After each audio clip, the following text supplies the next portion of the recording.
And my next tip for hiring a photographer when you're looking to hire one is I call it lighting. And there's a reason I call it lighting. I'm going to tell you a little story. A couple of years ago, I was walking the beach at sunset and just enjoyed a beautiful night. And I was enjoying the walk, and I ran across 5 different photographers all doing photo sessions on the beach. And they were sunset photos. I walked by 4 photographers. They put the subjects on the shoreline with the sun behind them and proceeded to take photos. Came to the 5th photographer, and it was a wedding actually, and she was doing the same thing. She put the couple along the shoreline with the sun behind them, and she had her camera, and she had a light with her, a strobe light on a thing. She had an assistant, and they were holding the light, and the light was going right on to the people, and she took the photo. And as I was walking back down the beach, passing those other 4 photographers again, I was thinking to myself, you know, the only person who's going to get really awesome sunset photos is the one photographer who used the light, the strobe light, the flash, or whatever you want to think about it. And so lighting is really important. Does your photographer know how to light their subject? I mean, there's natural light, and then they call it artificial light, but really all light is natural. But, you know, people who are natural light photographers only can photograph really well depending on the lighting situation.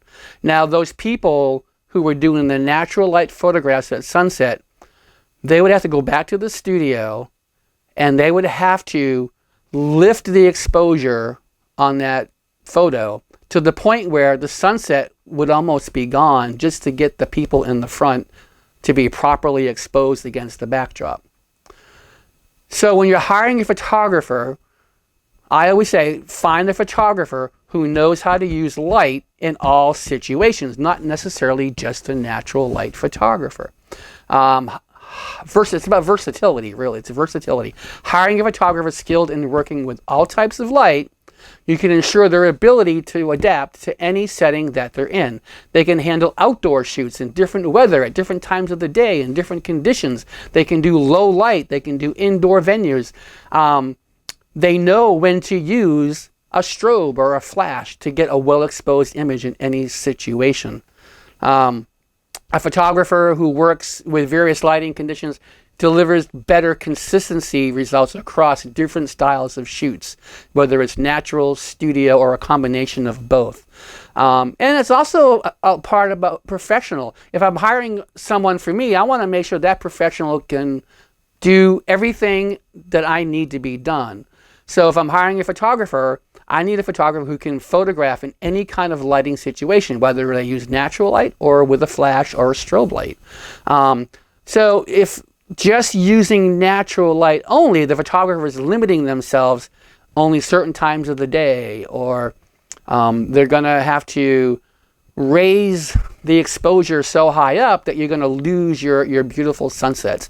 And I hate to see that happen to anybody. Now, I'm not saying that natural light is bad. I'm not. But there are moments where natural light should be used, and there are moments where artificial light or strobes or flashes should be used. And your photographer should know how to do both of those.